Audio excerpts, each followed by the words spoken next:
Hello my good people, welcome to another episode of Farm with Paul, and this is your #1 channel where we talk more on farming and how to run a profitable farming. Today I want us to talk on a crucial point of calf rearing. This is one of the challenges that most farmers face when it comes to calf rearing. They are not able to actually rear their calves for maximum production. How are we able to actually manage these calves to be able to make profit and to be able to make future cows that will be very productive, very energetic, and also very healthy to be able to produce for a very long time? My name is Paul and I'm going to take you through calf rearing, and if you find this information very useful, kindly consider subscribing. Follow us as we talk more on calf rearing. Calf rearing is one of the most crucial parts. This is because a generation without offspring is as good as dead. So if your cows have no calves, that means that generation won't be growing and your production might end up going down one day and actually closing your dairy farming. So whenever you have calves that are actually growing and also have some that are producing, that means your dairy industry is actually growing. But on our previous video, we talked of heifers and calves as liabilities. And this is because they highly depend on the producing cow for milk production. How do we ensure that we are able to maximize that area of calf rearing to ensure we make profit at a very early stage? This is by ensuring you consider the following steps that we are going to talk about, and ensure you feed your calf the right way and keep it at the right stage, and be able to manage some of the factors of production that will facilitate the growth of your own calf.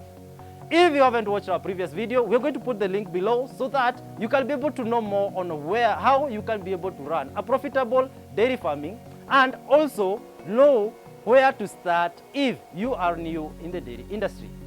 Let's dive in and talk more on calf rearing.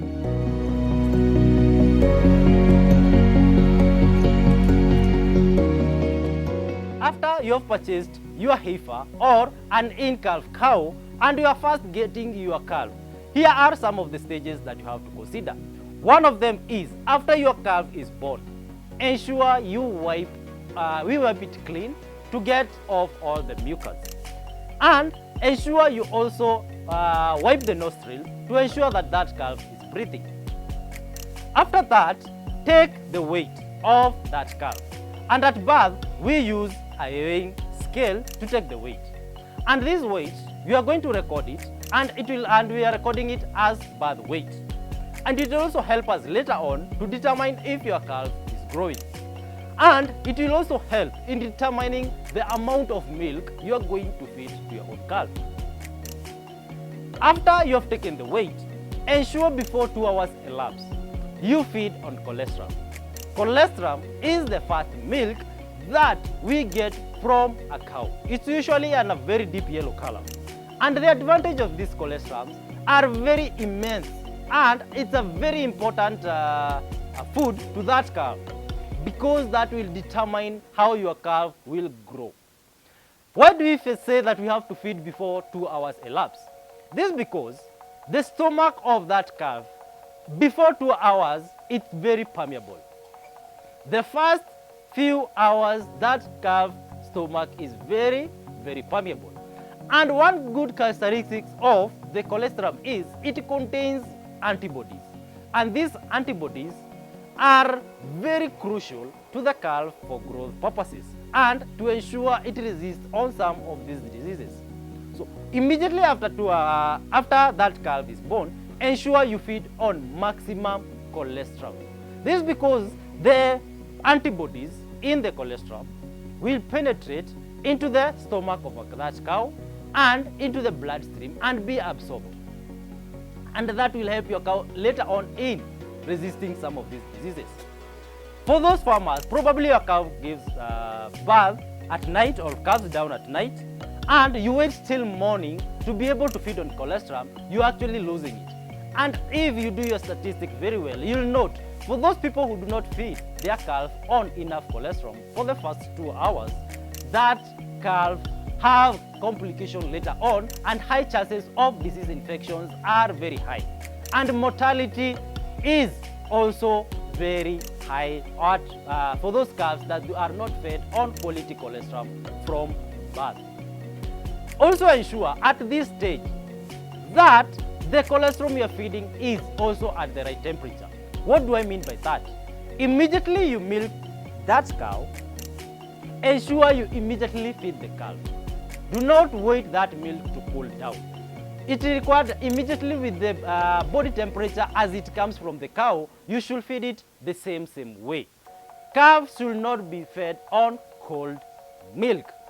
And on the other hand is ensure that the equipment you are using are well sterilized.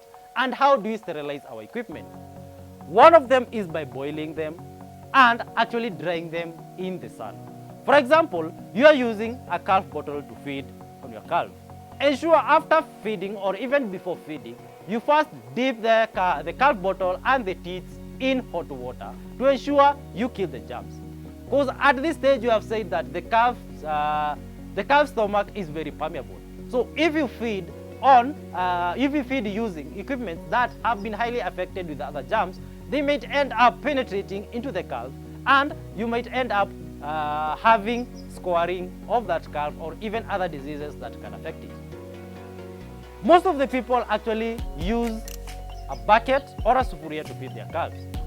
But for me, I do recommend you to use a calf bottle. A calf bottle, this is because one of the things is if you sterilize it, it's very clean. So if you're going to, for those who use their hand, high chances of them they do not disinfect or clean their hands, and they may end up infecting the calf.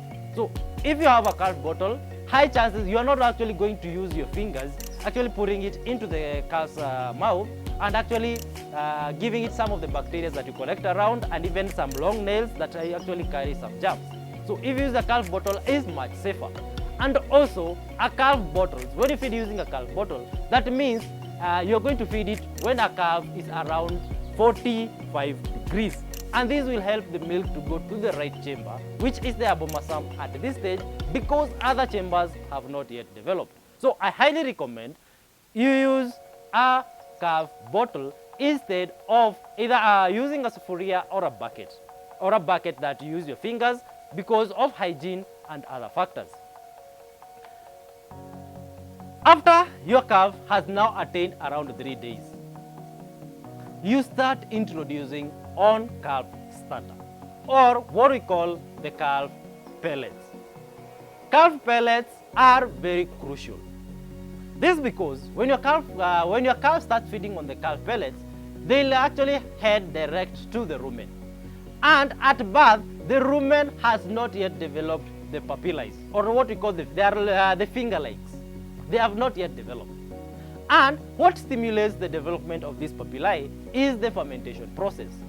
And the moment you feed your calves on the concentrates of the calves or the calf starter, it will ferment in the rumen. And this fermentation will facilitate a high growth of the papillae. And this is something to note. The papillae are very important because are the ones that facilitate the digestion of the materials that you feed. Also, by feeding on the calf pellets and the fermentation will increase the amount of bacteria that are in the rumen, what we call the digestive bacteria that help to digest the dry material and facilitate fermentation. And also, it will ensure your calf start feeding on dry matter at a very early stage. And this is a very good sign, meaning if your calf can be able to start feeding at around 3 days and very well on that calf starter, that means that calf will be able to feed on solid materials very well and be able to digest. And this will reflect into reducing the amount of milk that you're actually going to feed to that calf. And if it starts on feeding the concentrate, what happens is you will start reducing the amount of milk as you increase the amount of concentrate, which now can reflect to actually you selling the milk, the excess milk that you get from your cow, instead of feeding the calf. as times go by.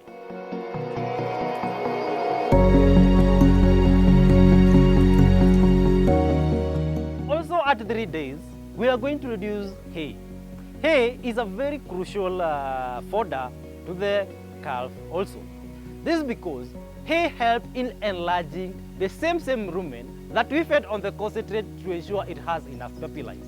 It will help in enlarging. And from our previous video, I told you, like, the bigger the rumen, the higher the amount of feed it's going to consume, and also it gives space for digestion. So even at this stage, if you feed your cows on that hay, it will help in enlarging the rumen. And the more it enlarges, and also the concentrates help in forming the papillize, and the amount of bacteria are actually multiplying and increasing, that calf is going to grow at a very high rate. And also at this stage, we are also feeding on milk. And we are feeding milk at 10% of the body weight. As the calf grows, we also increase the amount of concentrate it feeds.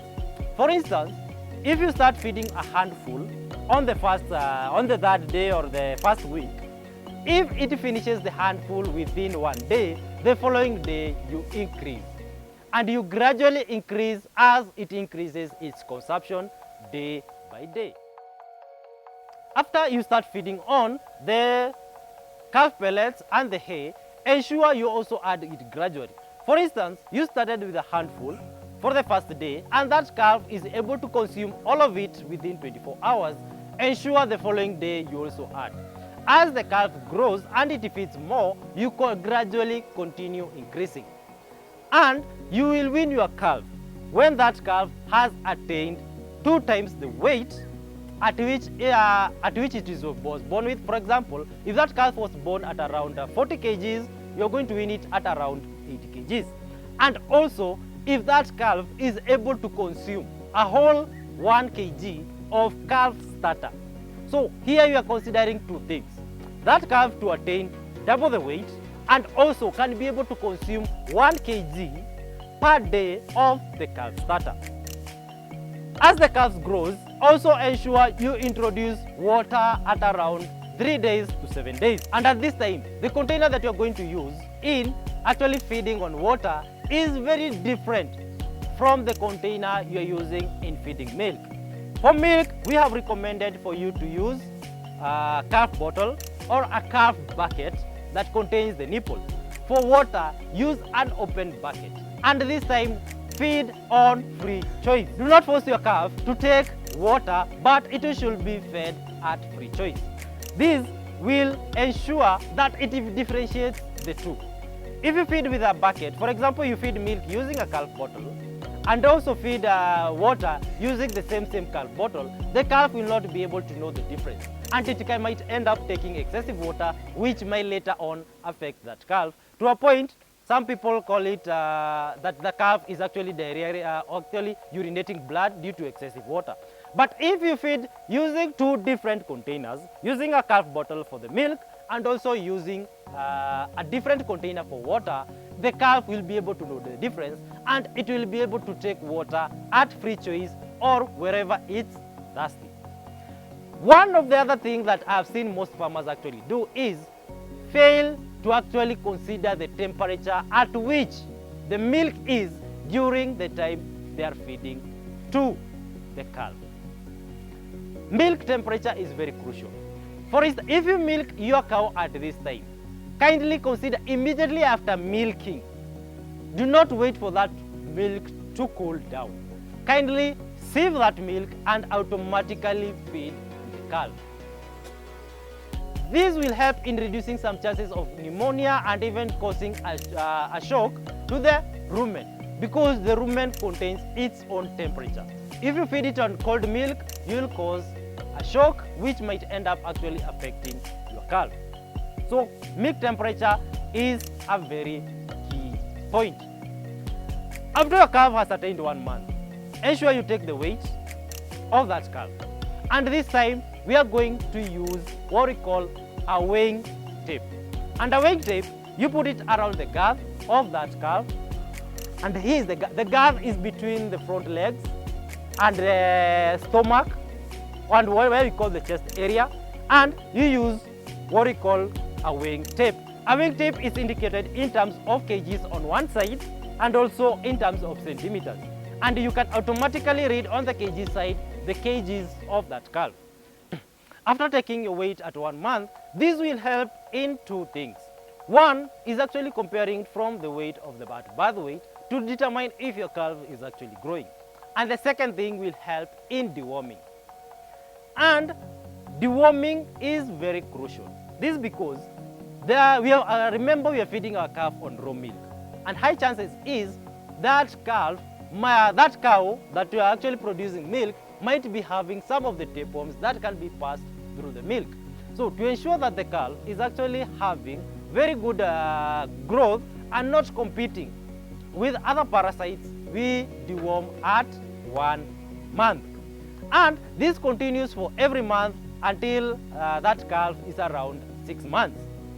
When you deworm, you ensure you use at least a mild dewormer. And you can consult this with your veterinary officer, and always ensure your calf is dewormed according to the weight and not by estimating by using your eyes. Using a weighing band, and determine the weight, then deworm. And also remember, every time you deworm that calf, you record the type of dewormer. And what I say by the type, the active ingredient. This will help in knowing the next dewormer that you're going to use and avoid resistance, and always ensuring you interchange your dewormers from one to the other. Also at 1 month, if your calf is now feeding on enough concentrate, you can gradually start in reducing the amount of milk. For instance, your calf was probably taking around 6 liters per day. You can reduce that to around 5 liters. And this is considered to increasing the amount of concentrate and reducing the amount of milk. As your calf grows, you increase the amount of concentrate and reduce the amount of milk gradually. You do not just reduce once. And when that calf will be able to attain around 3 months, and at that stage it's recommended to be around 2 times the body weight, we can be able now to wean. But I have actually said, make sure you consider that the weight of that calf, and also consider the amount of concentrate that calf is able to feed at that stage. If it's not feeding at 1 kg of concentrate and also double the weight of that calf, kindly do not wean at that stage. Ensure you wean at if it reaches those 2 parameters, and you will be able to have a very healthy and growing calf that can be a very good future cow that can actually help in increasing your production. Also, at 2 months, you also take the weight, and this time you're also going to use the weighing tape and also compare the weight from the previous month to be able to determine if your calf is also growing and at the required stage. And ensure before I forget, ensure also at 1 month you start introducing mineral salt. Most people here in Kenya, they actually introduce mineral salt when the calf has already transitioned from being a calf and is now a heifer. And at that stage, it's very wrong, because most of the challenges they face is their heifer rarely comes on heat, or it actually comes on heat at a very late stage at around 3 years, whereas it's recommended to serve our cow at around 1.5 years. So make sure you introduce mineral salt also at around 1 month. The second month, you take the weight and also deworm. And this time, you use a different active ingredients from what we used at 1 month. And also at 3 months, we are also going to take the weight and ensure we also deworm. And this time, we are also going to use a different active ingredients from the time we used in the last 2 months to ensure no resistance that takes place in those calves.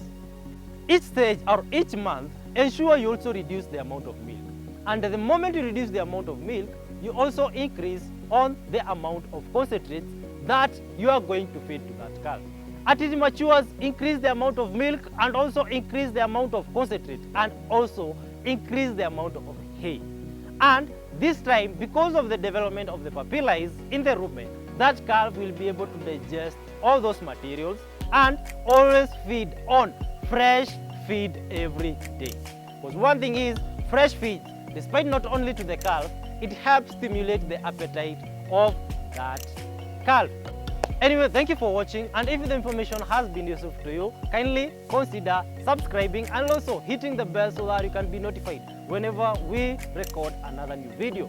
In our next episode, we are also going to talk on how do we rear this calf first 3 months, after 3 months, how do we rear it to actually around 6 months, and after transitioning that calf into a heifer and be able to maximize on profit. As we have talked about is proper feeding will ensure faster growth, and faster growth will ensure at early production and long production of your dairy cows. Ensure for profitability, proper rearing of your calf is crucial. See you on our next episode.